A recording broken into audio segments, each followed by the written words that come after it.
আল্লাহ পাক হযরতে জিবরাইল আলাইহিস সালামকে ডাক দিলেন, ও জিবরাইল চলে এসো, যাও এখনই চলে যাও কিবলাতাইন আল্লাহর নবী নামাজ পড়ছেন।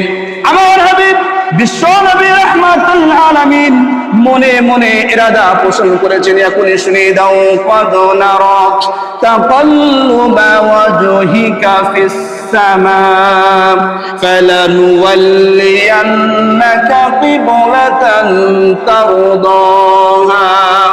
আল্লাহ পাক হযরতে জিবরাইল আলাইহিস সালামকে বললেন, জিবরাইল আমার নবীকে শুনিয়ে দাও, এখন এই মুহূর্তে কিবলাতাইন অর্থাৎ বাইতুল মুকাদ্দাসের দিকে মুখ করে নামাজ পড়ছেন। হাবিবকে শুনিয়ে দেয় বাইতুল্লাহর দিকে মুখ করে বাকি 2 রাকাত নামাজ পড়ার হুকুম করে দাও। যারা বলুন না সুবহানাল্লাহ। সাথে সাথে আল্লাহর নবী জোহরে 2 রাকাত 4 রাকাত নামাজ পড়ছিলেন।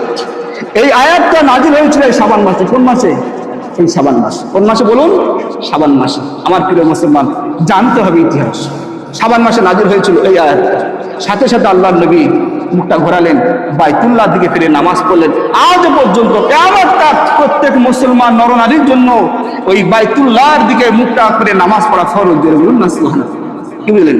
কার জন্য? হাবিবুল্লাহর জন্য। শুধু কি তাই, আল্লাহর নবী বিশ্ব নবী রাহমাতুল আলামিনের উপরে আরেকটা আয়াত নাযিল হয়েছে। সে আয়াতটা কি? সে আয়াতটা হলো আল্লাহর নবীর উপরে দুরূদ পড়ার জন্য। আজকের দুরূদ কৃপণতা করেন, হ্যাঁ, দুরূদ কৃপণতা করেন। দুরূদ বিহীন জান্নাতে যাবেন কি করে? কোরআন থেকে প্রমাণ দেবো আপনাকে। আপনি কটা হাদিস জানেন? বললে অনেক বড় কথা হয়ে যাবে। কটা হাদিস জানেন? ব্যাখ্যা করা জানেন হাদিসের? কি বোঝেন হাদিসের আপনার? আল্লাহ নবী বিশ্ব নবী রাহমাতুল আলামিনের উপরে দরুদ পড়ার জন্য আল্লাহ পাক আয়াত নাযিল করেছে। প্রতিদিন আয়াত আমরা শুনি, ইন্নাল্লাহা ওয়া মালাইকাতুহু ইউসাল্লুনা আলান নবী। আমরা শুনি না প্রতিদিন? মালাইকাদের কথা শুনি না প্রতিদিন? প্রতিদিন আমরা শুনি। তারপরে কিন্তু আমরা বিশ্ব নবীর উপরে দরুদ আমরা পড়ি না। আল্লাহ পাক বলছে, নিশ্চয় আমি এবং আমার ফেরেশতারা আল্লাহর নবীর উপরে মুহাম্মদ মুস্তাফা সাল্লাল্লাহু আলাইহি সাল্লামের উপরে দরুদ পাঠ করি। জোরে বলুন না সুবহানাল্লাহ। আপনি মনে মনে ভাবছেন, হায় রে, দরুদ আল্লাহ পাক আল্লাহর নবীর উপরে কি দরুদ পাঠ করে? আরে আপনার তো বেরেন এতটুকু বেরেন, বুঝাচ্ছেন না?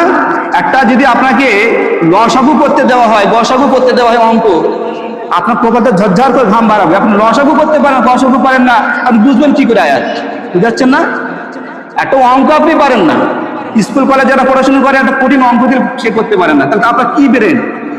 আপনার অন্যজন হাতে করে দিল।